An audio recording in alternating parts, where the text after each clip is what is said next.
Hi everyone, and welcome. It's the second time we've gone. Well, actually, the third time we've gone live. The first time wasn't very good. Well, nobody could hear us, but hopefully you can hear us. But this is our Aston Villa Liverpool preview with myself, Daz, and I've got Julian. So yeah, we're going to get into it. Like I said, I hope you can hear.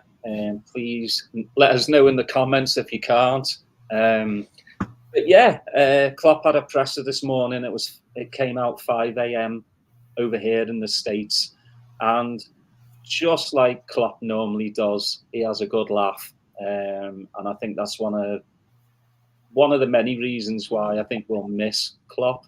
He's just got this great humour about him, and he comes on. He's late, so they say he's this is the second time he's been late in 3 weeks, and he says hello, sorry, and then he says who actually gives a you know what, and yeah, that's classic Klopp, and I will miss him, as I'm sure all of you will, but you know that's for another day. But this one's good. I mean, Villa. This will be the 200th appearance for Alisson. 85 clean sheets, which is pretty amazing in 200 appearances. Virgil shortlisted for Player of the Season, which is another great attribute to you know how well he's played, even though it's been 3/4 of a very good season for us. And a month of just hitting the brick wall. But Julian, what's your thoughts on Villa? You know, we were just talking. You know, we beat them 3-0 the last time around, and it was pretty comfortable. You know, Villa, you know, they were top of the league early in the season. They were playing really well. And, you know, Emery's got them playing well. They've got, you know, McGinn, who's the older senior player. And then they've got the likes of Leon Bailey, obviously, you know, Jacob Ramsey, Ollie Watkins, 19 goals. He's up there with the rest of them. So your thoughts on Villa? I think Villa have had a fantastic season, like you say. I think they have a lot of good players there. I think Emery has done a magnificent job with them. He really has. You look throughout the team, and they're pretty strong. And the league, I think for them to get to the Champions League, it looks like, is going to be an exceptional achievement. I think they have disappointments. I mean, with Europe, of course, we saw it last night with them crashing out. I think that's a learning experience. Not for Emery, because he's obviously very good in Europe, but for a lot of those players, you see that the first time you're back into Europe, that first season tends to be a little bit of a struggle. But league-wise, yeah, Ollie Watkins has been fantastic. I think and it would be scandalous, really, if he doesn't go to the Euros with England. I mean, he's been magnificent, and he offers so much. But they have been, you know, they've got the crazy Martinez in goal, who is a fantastic goalkeeper, who's done really good, but all throughout the team. I don't know if it's been a surprise as such, because everyone knows that Emery is a really good manager. So it's not a massive surprise, but saying that, I think with the failings of... You're not surprised they're in the top four, though? I think...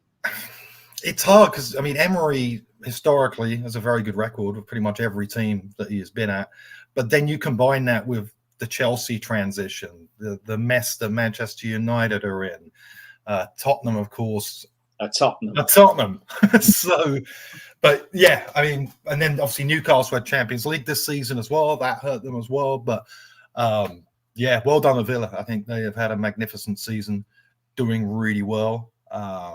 And they'll be up for it. This is obviously their last home game of the season, and they'll want to put on a really good performance for their fans. They don't want to go out of a whimper. They want to go out and show their fans how good they have been this season, especially after the disappointment of the week. So Villa Park's always a brilliant ground to go to.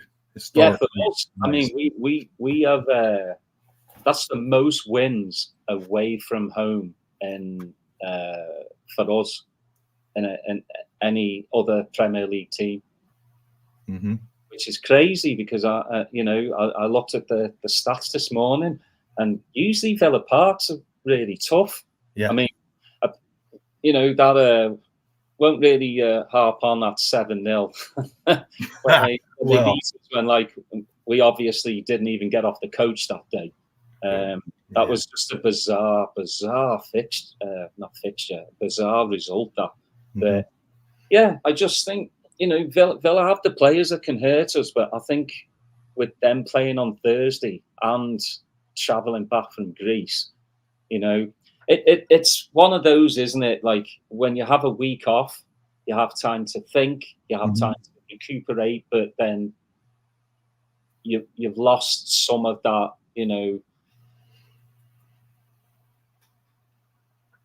like playing on a regular 3-4 days, you've got that rhythm, right?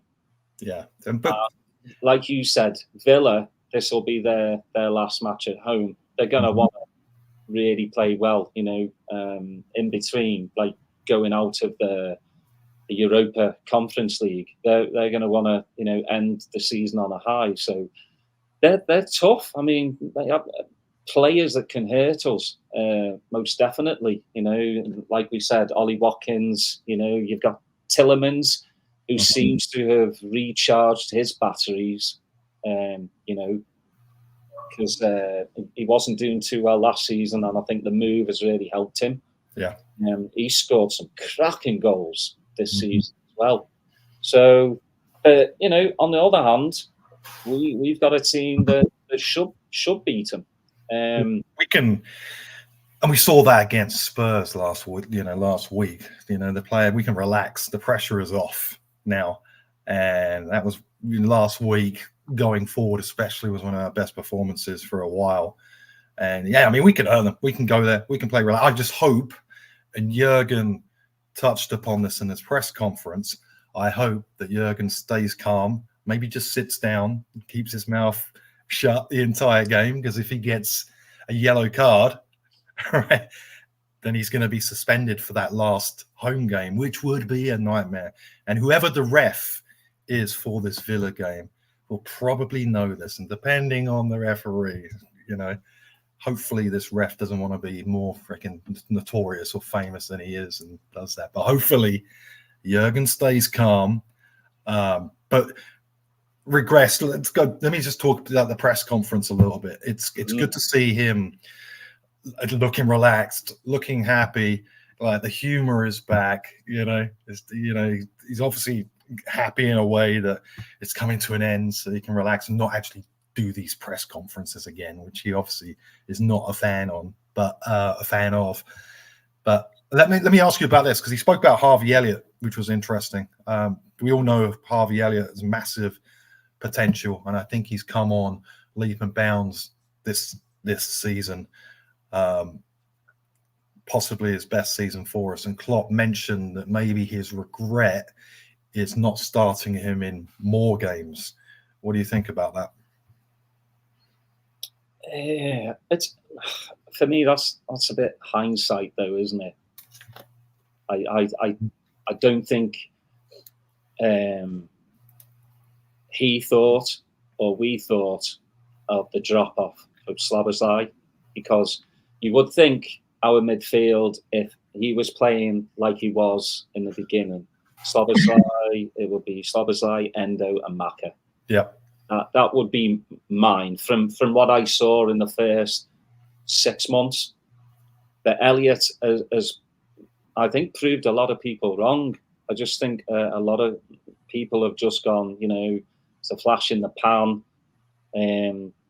We've played him at right wing. It hasn't worked really out well because he's not a right winger. He's not a forward. He's a midfielder. And I think in the last couple of games, he's proved, he's proved that he deserves a chance in the team, and he's done. I think he's done brilliant. And he's just turned 21. People forget that. How young these players are. He's younger than Kwanzaa, and look at the amount of games that Elliot has played for us, and it's massive potential. And of course, there's going to be like question marks about where his best position is because he's 21. You know, he's still learning, and he's in a team that over the past few years have been competing at the top level, and he's got Salah in the side as well.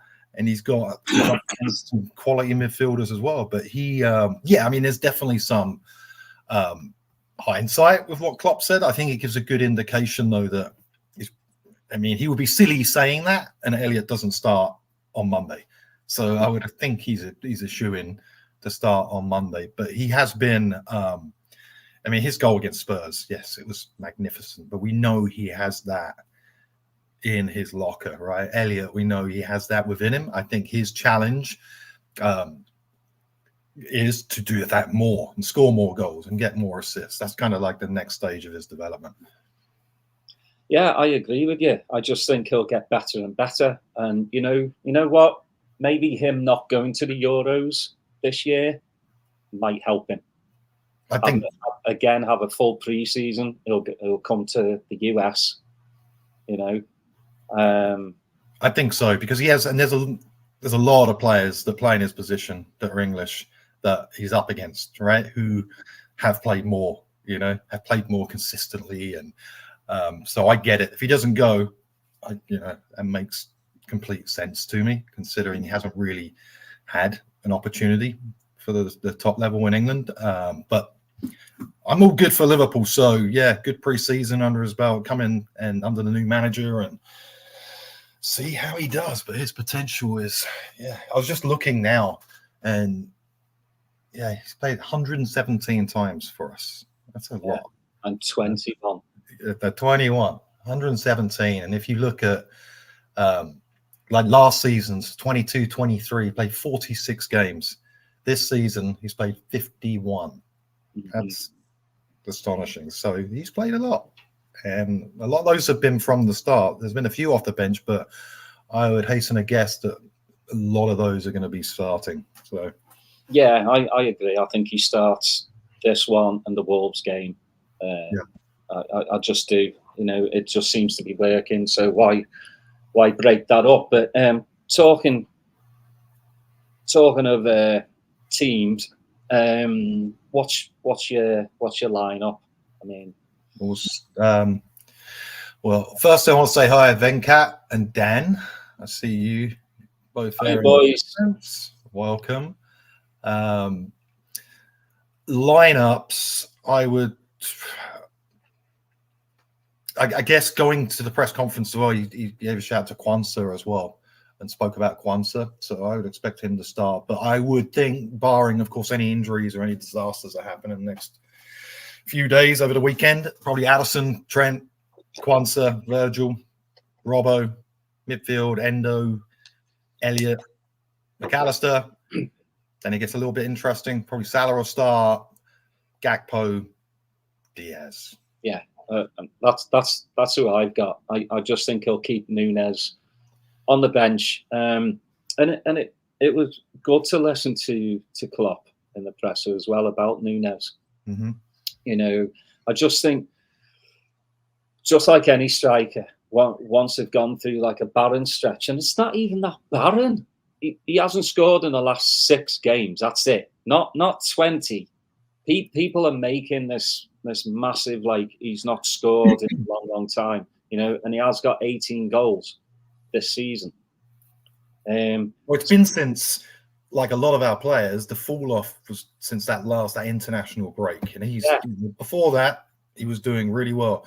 His all round game was a lot better. Was getting a lot of assists, but he's one of many players that since the international break have dropped off. Now that's not to say that at this level as a striker you've got to take those chances, because you have, and he knows that, and he's obviously hyper critical of himself, and Klopp mentioned that today as well, and you could almost see that they've obviously spoken to the player and they're trying to get through to him to say, look, this is what it's like at the top level, and you've got to finish these. You got to finish these chances. But yeah, his drop off has coincided with the rest of the. I don't want to just say team, but squad, because it's been a boom. Mm-hmm. Yeah, it's not just him, but I think in his own headspace, he's having. You can see it on the pitch as well. When he has time to think, that's when he just wellies the ball instead of placing it. I think that's one of his biggest issues, is just taking time. Take that big deep breath before you put that back in the back of the net. That's what Mo does. Yeah. I just think it's the whole taking his picture, the LFC pictures off Insta. I just think that was a reaction of just him, being pissed off with himself. He's an emotional fellow. We saw that. We've seen that from the first moment. Those Uruguayans, they're very emotional, which is all right with me. And he's just got to find a way. There's a player in there. I'm not so sure that he is going to be our number 9 going forward. I can see options for him more on the left-hand side. I think he is better on the left-hand side. I think he gives you a bit of that spontaneity on that side where you don't know from the other team's perspective what's going to happen with him. Sometimes you get that with us, but he's definitely better, I think, on the left-hand side. So I think there is a solid argument about bringing in, maybe another striker to give, Gakpo that competition, because I'm not so sure Núñez is going to be that man going forward. But like we said, I think his fall off, for the majority of the team, it's been that way since we were looking so good, and we were like, we're gonna do everything, and then it was just. But watch Núñez shine this summer at the Copa. Probably, yeah. They're a lot more relaxed. We're probably a lot more less. You wouldn't expect that with an international team, especially Uruguay. Probably the pressure. You'll probably feel like the pressure's off a little bit, and he probably will. He'll probably have a really good summer. Yeah, Dan, you're exactly spot on, mate. I've considered binning me social media as well. It's just it's just a toxic environment. I mean, again, I've always said it. If I didn't have a podcast, I probably wouldn't be on Twitter. I just wouldn't, because it's like, I think people have dartboards, and then they have like the most worst things you can ever think of on that dartboard, and each day they throw a dart at it, and then they go, all right, I'm going to put something horrible up and see where it goes. I mean, when you usually have like a happy podcast, you'll get, you'll get some comments. But then when you have like a horrible game or something happens and you do a pod, or or as a footballer, you have a horrible game, people just love to slag you off. People love to complain. I mean, that's the first instinct with, and there's a difference. It's okay to criticize. Yeah, I mean, I've been definitely critical of Núñez, but I've been critical of other players. I mean, if criticism goes with the territory, that's fine. But then there's that line that gets crossed where it turns into abuse, and that is where, that is not acceptable whatsoever. Because if you play for, we're talking about Liverpool because that's who we support. But whoever it is, who plays for us deserves support, right? Any player, unless he's wearing the red. He's wearing the red. He's got the liver bird.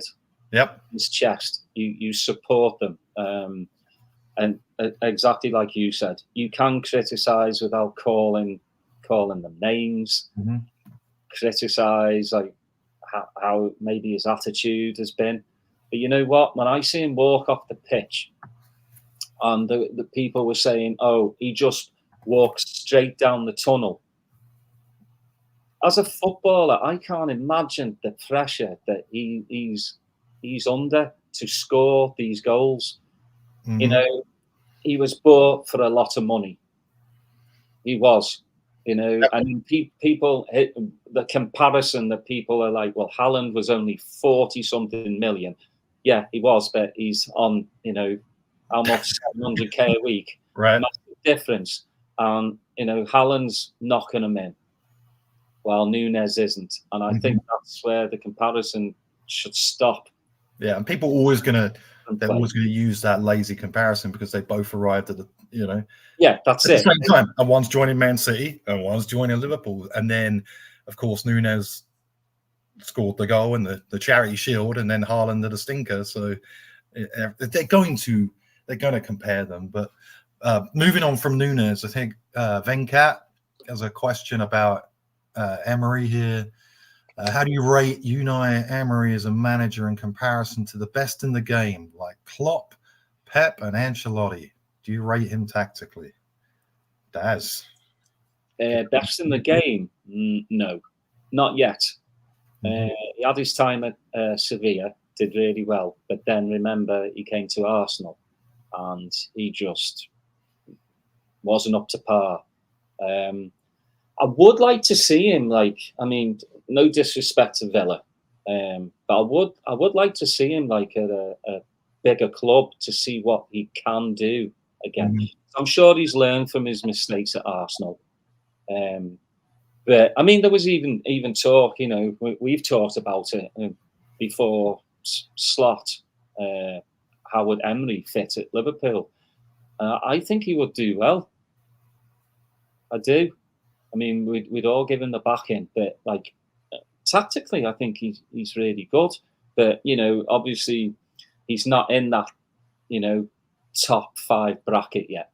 Yeah, he's lingering under that. I think he is the one, Emery, that a lot of the top sides will be looking at as their next manager, i.e. Real Madrid, Barca, etc. Even though Barcelona have fallen off a little bit, but he would be the one, I think, that teams might take that gamble on next, because you look at his achievements. I mean, he wins pretty much everywhere he's been, even at PSG and Sevilla, Villarreal, and Arsenal. He went there at a difficult time for Arsenal. They were in that transitional stage. There was a lot of work that had to be done, and he was only there for one season, and he still got them to the Europa League final. And maybe, you could, hindsight again, we go back to that. Arsenal could have maybe kept him longer, but I mean, long term, obviously, Arsenal probably did the right thing because of where they're at the moment. But yeah, he's in that bracket under. He's that one that top teams potentially would be looking at, I think, as their next manager, because what he's done with Villa. I think Bayern Munich, that would be a good shout for him, to be honest. Yeah. I mean, I doubt it, he's going to take it, or even is in the frame, but I think Munich would be really good. But yeah, we'll see where he is. Hopefully he's got his tactics wrong on Monday, and we'll say he's an absolutely dire manager, and we smash him. So another good question: does Klopp potentially give more opportunities to the guys that haven't played much, given the current stance on this season, these last 2 games? For me, no. It's going to be the strongest 11 possible these last 2 games. I think maybe if we're beating Wolves 2-0 on the last game of the season, you'll see some of the the ringers come on. But yeah, Klopp's going to go all out with your strongest 11. That's what I think. I mean, no disrespect again to the young lads. They've done an amazing job when they've come in. The likes of Conor Bradley, he's back. You play Trent, don't you? You play Trent. I agree with you. I think he's going to go with his strongest. He's going to go with his strongest team. I think he also, the decision regarding the youngsters, I think, has been made for him by the injuries to Clark and to Bradley. For those that you would hope might have featured in the last couple of games, but with them out, he's going to go with the strongest lineup, because you want to win the games. You want to go out and you want to go out on a really good day, really good place, and you play your best players available. So yeah, I think he might, for the last game, might have like Dan's, someone like that, and he might have someone else on the bench, another youngster maybe, to give them an opportunity. But yeah, strongest lineup, I think. Yeah, that's what you got to go with. I mean, third place is already, we've already got third place. We're in Champions League, which is great. Barring an absolute miracle, there's still some people on Facey I've seen like, well, if Man City lose, lose, and then blah blah blah. No, come on, it's the hope that kills you. It's just not worth it. Third place is what we're going to get.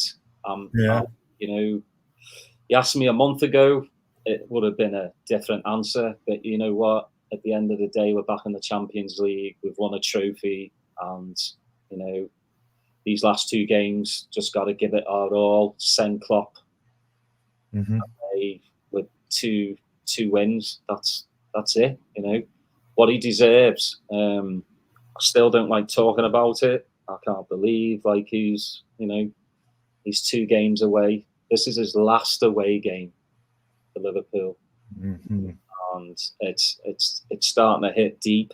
I'm glad they've added the event on May 28th. If you're in Liverpool, go to liverpoolfc.com and see if you can register. I know a lot of it's for season ticket holders and hospitality season ticket holders, but I think because it's 9,000 capacity, but I think it's a really good way again for Klopp to be able to say goodbye, without doing the parade. So yeah, I gotta hand it to him. I think they've done that really well. So yeah. What's your prediction scoreline? Because you know me, I don't do them. So you're the only one that's gonna. Well, we'll have Venkat and the others in the comments add their predictions as well. We'll see what they say. My instincts. I was thinking about this earlier because I knew you were going to ask me this because it's a preview show for Aston Villa, and my instincts was to think it's probably going to be 2-2, something like that. Maybe a draw. That's your dirty mouth. Yeah, I think. Well, I didn't say lose. That would be a disaster. But obviously, I hope we win. But being it's Villa's last home game of the season, and they want a reaction after the disaster in the Conference League in Greece, I think 2-2 would be my prediction. Who's your scorers? Now we're going into you asked me for the minutes in a minute. Who's going to score? Salah's going to score, and Nunes will come off the bench and score. I think after the week he's had and all of the drama with his social media stuff, I think Nunes will score, and I think it'll be 2-2. Nice one. You heard it here first, 2-2. I don't do score predictions. I just think we'll win. I just do. What do we got here? We got a 3-1 to Liverpool in the comments, and we got a 2-2 as well. Yeah, and I don't think we'll keep a clean sheet. I know that. Able to for a while, but maybe this. We'll clip that when we keep a clean sheet at the weekend. Maybe this will be the 6th clean sheet. Anyways, just want to say a quick.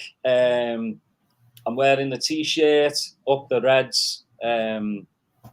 We've collabed with. They have brilliant unofficial LFC merchandise. You can go to upthereds.us. You get a 10% discount if you use the code ATXReds. What else? Coming up, got a bunch of stuff coming up. We're going to do more of these live events just because it's great to be able to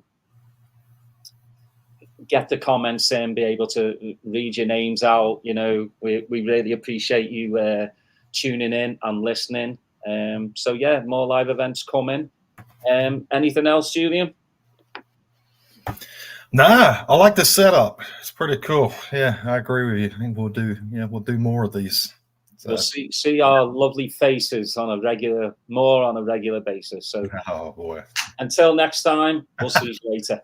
Cheers. Thank you.